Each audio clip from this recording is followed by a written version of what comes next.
Righty, perfect. So thanks for everybody coming today. I know it's kind of we're across the board, whether you're at lunch, you're before lunch, or you're after lunch. We'll just have this recorded and it'll be uploaded to our YouTube channel as well. So the whole point of this series is, we encourage you guys to do these health screenings, go figure out what's going on. And I never want you guys to leave those and feel like you don't know what to do next. I know our health centers do a really good job of, telling you guys in your health coaching sessions, this is what you can do, this is how you can manage those things. But this is going to be more from the perspective of me as a registered dietitian and what you can do in your lifestyle to improve those objectives. So for this week, we're going to be focusing on blood pressure. And as a reminder, my name's Peyton. It was Peyton Millard. I just got married. Now it's Peyton Janicek. I'm a member of the wellness team here at Duncan Aviation, and I am a registered dietitian as well. So kind of leading into this here, we're going to talk about a couple different things. So first, I want to give high level. Obviously, if you guys have specific blood pressure questions, please reach out to your doctor. I am not a doctor, disclaimer. But we're going to talk kind of about what blood pressure is, what a healthy or normal blood pressure might look like, what the symptoms of high blood pressure might seem like or be like, why is it important to keep our blood pressure within a normal range, and how that impacts us as well. And then how can we improve it, or what are some of the things that we can do in our lifestyle to improve those values. So first, we're going to talk a little bit about what blood pressure is. So what is it? Blood pressure is the pressure of blood pushing against the walls of your arteries. So arteries are what carry blood from our heart to the other parts of our body. And your blood pressure normally rises and falls throughout the day. So it's kind of important, and we'll touch on specific times to test throughout the day. When we're looking at blood pressure, there are two numbers that we'll see. So it's typically a bigger number over a smaller number. And the first number is at the top, and it's called systolic blood pressure. And this measures the pressure in your arteries when your heart beats. So we think about your heart beating and kind of pushing blood. We see this expansion. That number will be higher because that's the pressure that's being put on those arteries. The second number, or the number below, is called diastolic blood pressure. And this measures the pressure in your arteries when your heart rests between beats. So we think about it expanding for systolic and then resting for diastolic, and that's the values that are taken at the bottom of that expansion. So what blood pressure reading is considered normal? That is 120/80. So you go into the doctor's office, that's going to be kind of the value that they're utilizing as this normal range, is that 120/80. Some people actually have low blood pressure, and that's something that also needs to be managed. Today, we're specifically going to be talking about higher blood pressure. This is what the American Heart Association has for these values. So like we had mentioned, normal, our systolic, or that top number, is we want it to be less than 120 and less than 80 for diastolic, which is that bottom number. If we're looking at elevated, which this used to be pre-hypertension, 120 to 129 and less than 80 on diastolic. High blood pressure, stage 1. That's typically 130 to 139, or your diastolic blood pressure is 80 to 89. High blood pressure or hypertension stage 2 is going to be that 140 or higher for that top number, and 90 or higher for that bottom number. And then a hypertensive crisis. So this is when you need to go to your doctor, you need to seek medical attention, is when your systolic blood pressure is higher than 180 and or your diastolic blood pressure is higher than 120. So obviously, high blood pressure, I've kind of been using this term, is also called hypertension. And this is blood pressure that is higher than normal on a normal basis. So your blood pressure changes throughout the day based on your activities. So for example, if you're out, running around, your blood pressure is going to be higher than it typically would be otherwise. Having blood pressure measures consistently above normal may result in the diagnosis of high blood pressure or hypertension. So that's when we're in a steady state of being higher than normal. And obviously, high blood pressure equals a higher risk for things like heart disease, stroke, and heart attacks, which are all things that we hope to avoid.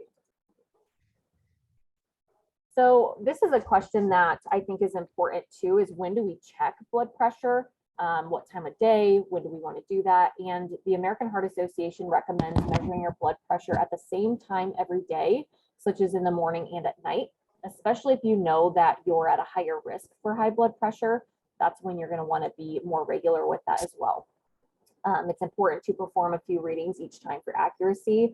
I don't know if there's probably been a couple of you where, you know, you're running to the doctor's office, you're running late, you show up and they take your blood pressure right away and they're like, oh, we're going to take it again because it feels a little off. And then they take it again and maybe it's still high and they're like, okay, we're going to wait a couple minutes and give you some time to kind of chill out before we take it again.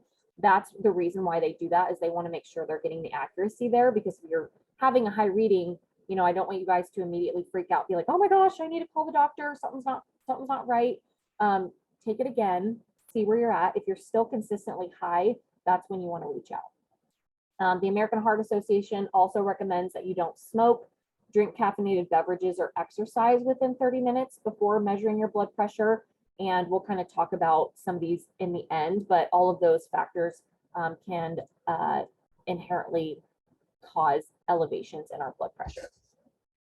You will also want to empty your bladder and ensure at least that 5 minutes of quiet rest before your measurement as well, which is why sometimes they make you hang out for a little bit before they take it when you go to the doctor's office, or they do a couple things before. So what are the symptoms of high blood pressure? And this is where it can get a little bit scary. High blood pressure usually has no warning signs or symptoms, and many people do not know that they have it. So this is where it's really important for you guys to continue to do these health screenings and check in with your doctor, and, you know, buy a blood pressure cuff if you need to. We have some located ones here in Lincoln in the fitness room. There's one in the main lunchroom as well. I'm sure there's some located in Battle Creek and Provo as well. If you guys would like us to send one to you to have in a localized area, we're happy to do that. If your blood pressure gets too high, it can cause damage to your organs and other potentially life-threatening complications, which is why we stress the importance of managing it. Symptoms of hypertensive crisis. So this is when you're in that high area where we're like, okay, we need to go to the doctor like ASAP right now to make sure that everything's fine. This is when you may start feeling some symptoms, and that's a little bit too late in my opinion. So if you're ever having blurry vision or other vision problems, you're dizzy, you're lightheaded, you have severe headaches, maybe you have frequent nosebleeds, shortness of breath, a chest discomfort or pain, or a feeling of anxiety, or just like something's not right. You know, we've all had those times when you're like, I don't know, something's just not right. And those are times to question, you know, hey, what do I need to look into here? So why is it important? Why do we want to keep our blood pressure within a normal range? How does it impact us? We've obviously already touched on a couple of those points, but we'll dive a little bit into that here now. So high blood pressure obviously can damage your health in many ways. It can seriously hurt important organs like your heart, your brain, your kidney, your eyes. High blood pressure can also damage your arteries by making them less elastic, so more rigid, which decreases that flow of blood and oxygen to your heart and can lead to heart disease. Obviously, we want that blood and that oxygen to move freely as it should. So that's really important to keep in mind. Increases usually develop over time, so that increases in blood pressure. They typically aren't like an overnight, like, yep, now you have high blood pressure. It's usually something that grows over time. So that's why it's so important to have your blood pressure checked regularly, because, you know, you could check it 1 year and you go in the next year and it has changed a lot because you've spent so much time not checking into that. That's where I would say, you know, try to do it regularly, every once in a while. If you are at join risk this for thing, high blood I can pressure, listen to it. that's the time when I would I don't care about seeing it. What is it? Oh, that high blood Yeah. pressure. And then hypertension or elevated arterial blood pressure is the most preventable contributor to cardiovascular disease and death in the world. So this is just another reason why I think it's so important, because obviously there's times when we need to manage things with medication. We need to have the doctor, you know, step in and do a lot of things, but there's a lot of ways that we can prevent these, you know, high blood pressure from happening. So what else do I think we should know? I think it's important to bring up the genetic part of this. Genetics can play a role in one's risk of developing high blood pressure, and knowing risk for the next generation can aid in prevention. If you know, hey, like I struggle or my parent had struggled with high blood pressure, be on the lookout for those things in yourself, in your kids, vice versa. Like check on your people and make sure that they're aware of those. I think something that can get kind of complicated is nobody really wants to talk about their health problems with family members, especially if you're not proud of them or you're just kind of embarrassed. But I think it's really important that we take this stigma and throw it away and just be like, hey, I really want you to be aware of these things that run in our family. They're unfortunate. It's just something that we have to be aware of, and share those things with your relatives so that they're aware and can check on themselves as well. Certain health conditions such as diabetes and having obesity can also increase the risk for developing high blood pressure. And even individuals who seem completely healthy can have high blood pressure. Unfortunately, illness knows no boundaries, and you can do everything as you think you can do best, and there might still be issues. So just make sure that you're keeping track of this, even if you think you're in mint condition, you're in great shape, you're eating healthy, check your blood pressure. It's really important. And the good news is that in most cases, you can manage your blood pressure to lower your risk for serious health problems, especially when we're catching it earlier on. So how do I improve it? And this is kind of where me in the role of a dietitian steps in and says, hey, this is some stuff we can do, from a behavior standpoint or a lifestyle standpoint. And a lot of these are going to be things that you guys are like, oh my gosh, they talk about this every time and we know this, but I think it's always a good reminder of why these things are important. We get told to do them, but not necessarily told why they're so important. So again, we're reiterating a lot of this, but it's very important information to know. So physical activity, regular physical activity can lower high blood pressure. As a general goal, we want to aim for at least 30 minutes of moderate physical activity on at least 5 days of the week, or about 150 minutes per week. If you're starting from zero, you're like, I don't work out at all, but I'd love to get started. Don't feel like you need to hit 150 minutes the first week you try. Increase. I just want to do 2 days with 30 minutes to start. I just want to increase over time. That 150 minutes is our goal, right? So we don't have to get there right now today. That's something we can work up to. And exercise can also help keep elevated blood pressure from turning into high blood pressure or that hypertension.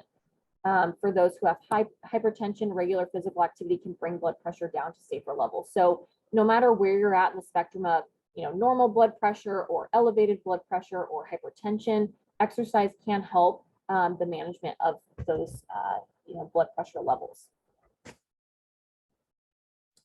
And just some examples, so of aerobic exercise that can help lower blood pressure include things like walking, jogging, cycling, swimming, dancing. The weather's getting nice, hot sometimes, but going out later in the evenings or in the morning, over your lunch hour, any of those could be great opportunities to get some of that movement in. You don't have to come sprinting out of the gates. I'm not expecting you guys to run a marathon. 30 minutes walking, whatever you can do. Another possibility is high intensity interval training. So if you feel comfortable, this is a type of training that involves alternating these more short bursts of intense activity with periods of lighter activity. So you're kind of ebbing and flowing in these interval training. And then strength training is also really important and can help reduce blood pressure. You really want to aim to include strength training exercises at least 2 days a week. So if you're currently a runner and you're like, hey, I run every single day, try to add in a little bit of that strength training. It can be important for many other aspects, even outside of blood pressure. So making sure that you're getting that movement is going to be really helpful.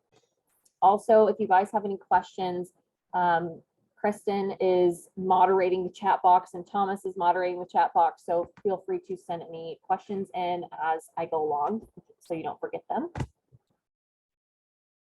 Smoking cessation, obviously it's not easy to quit smoking, right? And I wish I could say just reduce smoking, right? But ultimately any form of smoking is going to impact our blood pressure. The effects of cigarette smoking on blood pressure are kind of complex. There's evidence that smoking increases blood pressure acutely. So, if you smoke a cigarette, shortly after that, you're going to have this rise in blood pressure. and then it increases the risk of hypertension long-term. So it's kind of, one of those things where, again, I wish I could say, just reduce, but it's still having the impact on you, even with 1 or 2. Smoking cessation can reduce the risk of heart disease and improve overall health, possibly leading to a longer life. Obviously, you guys probably already know that, but just as a reminder, it's another crucial piece to the puzzle. Stress management. So if you're in the Healthy Habits Challenge right now, you know that this week we're focusing on stress management techniques, things that we can do. And when we're faced with a stressful situation, our bodies react by releasing stress hormones, such as adrenaline and cortisol, into the blood. And these hormones prepare the body for this fight or flight response. They make your heart beat really fast. They constrict your blood vessels to get more blood to the core of your body so you can do what you need with it. And sometimes you'll even, get tingly fingers. If you're in that, like, oh my gosh, I almost got hit by somebody in my car, you get kind of that really quick, like, stress, your fingers tingle, you're like nervous. That's kind of what you might feel because of this fight or flight response. There's 2 kinds of stress that I'll talk about just today to make it brief. Situational stress. This is that temporary stress where physical effects are generally short-lived and they disappear when the stressful event is over. So in the situation I just described, you're driving along, someone pulls out in front of you, or maybe you get into a little fender bender. Nobody's really hurt, but it just kind of jerks you and a little jarring. And you feel that where you're like, oh my gosh, hands might tingle, feet might tingle. You notice your heart beating really fast because you just got really nervous. But then after you realize, okay, everything's fine, I didn't get hurt, we're okay, then that stress level comes down. I can't say that it's going to come down if you have to fix your car, for example, right? But the stress of not being injured is kind of what we're talking about there. When we're talking about chronic stress, this is a little different. And this is that long-term stress that might lead to high blood pressure and other health issues because we kind of just stay up here all the time. We're always a little more stressed than we should be. And this is where we want stress management techniques to come into play. And one thing with stress management is that I really want you to know that it's highly individualized. So, there's a couple people who have probably heard, like, meditate, read a book, and they're like, I'm never going to do that. That's not me. That's not me at all. I'm not going to try that. And that's okay. I think it's whatever works best for you and what you know is going to be a stress reducer for yourself. On the other hand, there's probably people who are like, oh my gosh, yeah, I totally do that. This is a great way for me to, reduce that stress. Do that. Whatever you feel works best for you is what you should be doing. So a couple ideas are things like exercise, reading a book, spend time with a friend, speaking with a therapist, getting adequate sleep, walking your dog maybe, taking time to relax, getting a massage. All of these are things that could lead to some of that stress reduction or stress management. Finding things that work for you is going to be obviously what impacts you the most and is most helpful in your own health. Adequate sleep is another one that people sometimes giggle about because they're like, Peyton, I literally am not ever going to get more than 5 hours of sleep ever again. And I encourage you to try. Even if you feel like this is how I am, I'm getting this much sleep. Sleep is so important, and it's really our time to restore and have our bodies kind of recoup from what we put it through every day. So even if you feel like you will never change, please try, okay? So poor sleep quality or getting fewer than 7 hours of sleep every night for several weeks may contribute to this, increase in risk for hypertension. The reasoning behind this isn't completely clear, but some speculate it might be due to the fact that typically when we're sleeping, our blood pressure will decrease. And obviously, if we're able to reduce that blood pressure, we will hopefully not stay at the high for a long time and have that chronic blood pressure spike. So sleeping, we're hoping, can bring down this blood pressure, and that will then in turn help us reduce our risk for, again, that long-standing high blood pressure. A number of issues can disrupt sleep. I think it's important to notice that, it's not my fault I can't sleep. Some people just have, different situations that can impede their ability to sleep. So sleep apnea, restless leg syndrome, general sleeplessness, or insomnia. If you're in this situation, please speak to your healthcare provider to figure out what you can do to manage that. Because if you can't do it alone, ask for help, right? That's going to be really important. Limiting alcohol is another one. Limiting alcohol to less than 1 drink a day for women or 2 drinks a day for men can help lower blood pressure. Drinking too much alcohol in general can raise blood pressure by several points. It can also reduce the effectiveness of blood pressure medication. So if you're on a medication, it can reduce the effectiveness of that.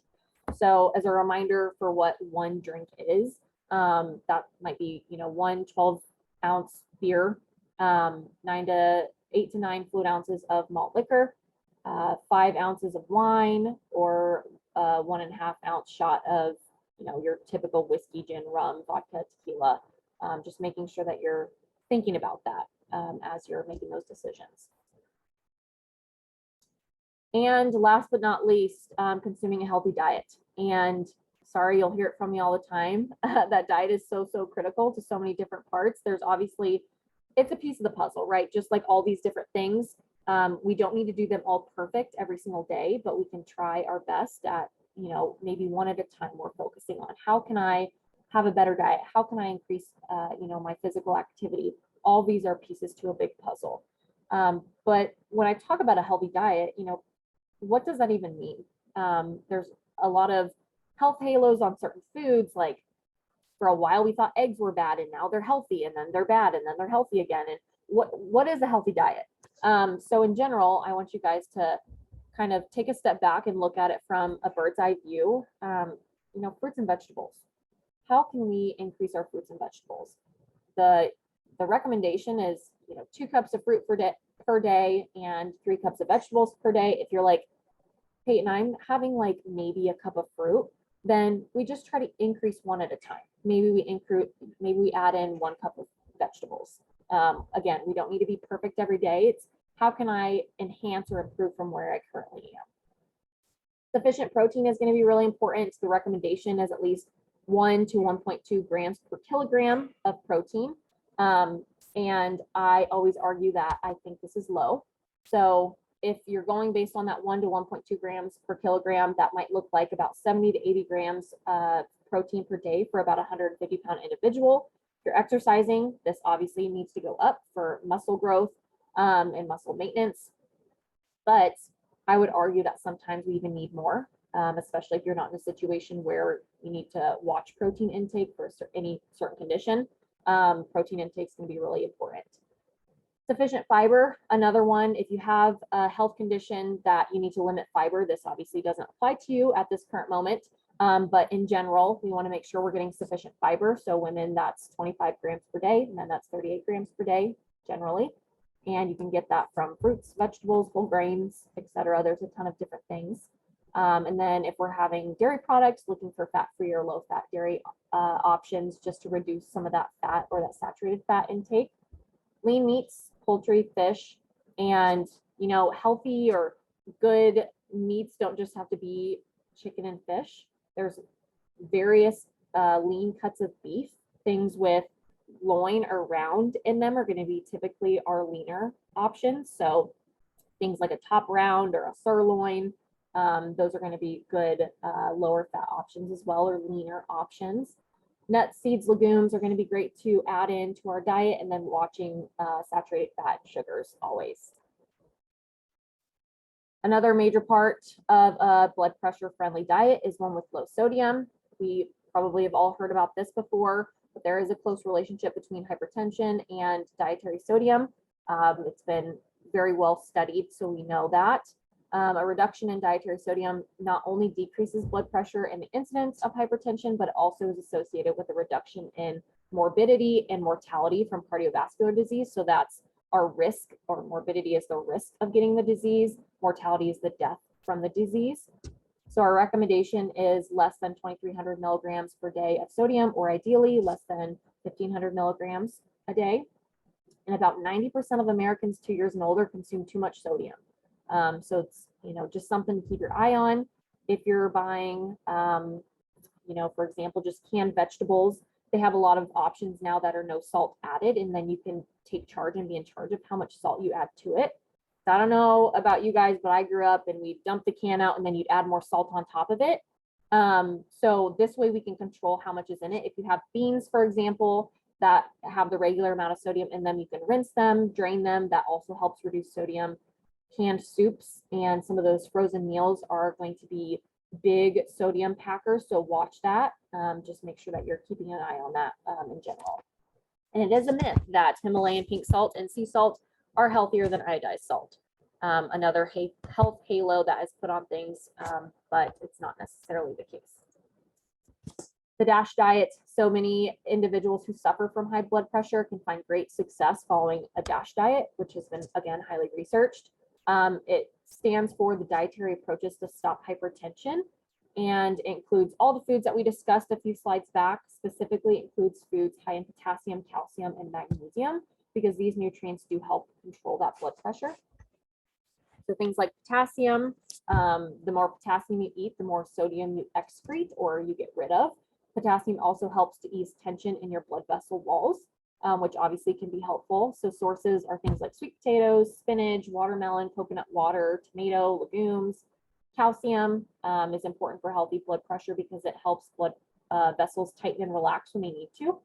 And some sources are things like dairy products, sardines, canned salmon, beans, lentils, leafy greens.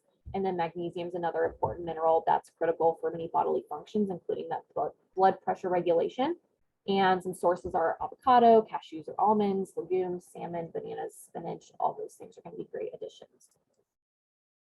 So is nutrition really that important? I would say yes, because changes in diet can lower blood pressure, prevent the development of hypertension, and reduce the risk of hypertension-related complications. Therefore, it's a crucial piece of the puzzle when it comes to a healthier lifestyle and a longer lifespan. So to recap, blood pressure is the pressure of blood pushing against those walls of your arteries, and the arteries are what carry blood from your heart to other parts of your body. So obviously a very important function, right? It's extremely important to have your blood pressure checked regularly, as hypertension can develop over time and can put a huge strain on some of our most important organs. And there are numerous things that we can do to improve our blood pressure levels or prevent them from increasing, including things like engaging in regular physical activity, working on ways to stop smoking, finding ways to manage our day-to-day stress, sleeping at least 7 hours each night, limiting alcohol intake, and eating a healthy diet or following a diet similar to the DASH diet if you do have high blood pressure. So with that, I would love to hear any questions that you have. I'm pulling up the little chat box now. How accurate are the blood pressure cuffs you buy for home use? They're fairly accurate. It's better than nothing, right? So I know, and maybe this is something we can look into as well, but I think the ones that go on your finger might not quite be as accurate as the actual blood pressure cuffs. So if you can opt for the cuff, I would do that. Just make sure you're reading the manual on how to put it on so that you're lining it up correctly. Because if you have, you know, the little tether or whatever on the outside of your arm, you're not going to get an accurate reading. There's a lot of things that go into place with that. So again, if you're able to go to your doctor's office, have them check it for you and then teach you how to use it properly, that can be a great way as well. Oh yeah, Kristen, oh, sorry. I'm just explaining things that you probably already mentioned. How does intermittent fasting affect blood pressure? So intermittent fasting, I don't know its direct impacts on blood pressure. In general, the research shows that a regular healthy diet with a caloric deficit has the same effects as intermittent fasting. So you're going to get the same impact either way. I can't say for sure right now if it directly affects that. So what about NA beer? I mean, yeah, I think it's fine. You're probably going to have some of the carbs in there. It's not going to, I mean, it's just non-alcoholic beer. So if you want to include that, that's probably going to be more helpful. It's probably not going to spike your blood pressure like a regular beverage would. Good question. Do the vegetables have to be fresh or can they be cooked without salt?